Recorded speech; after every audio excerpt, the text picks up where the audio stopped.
من که رفتم اگه برم رو رنگ زرد میمیرم. همه همه چوب میکنیم. هدف دایمنده. کرافتینگ تیبل، کلنگ، سنگ، کلنگ سنگی. بچه ها من ویلیج پیدا کردم. اینجا بلک اسپید نداشتم و حداقل اینا به کارم میان. آره گلمش هم بکشیم بریم. بچه پشمام پونتانادر خراب شده پیدا کردم. لوتاش هم خوبه. از اینا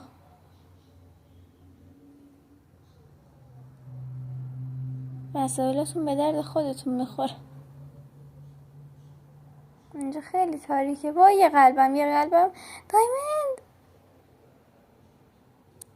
یس نیمت دستم.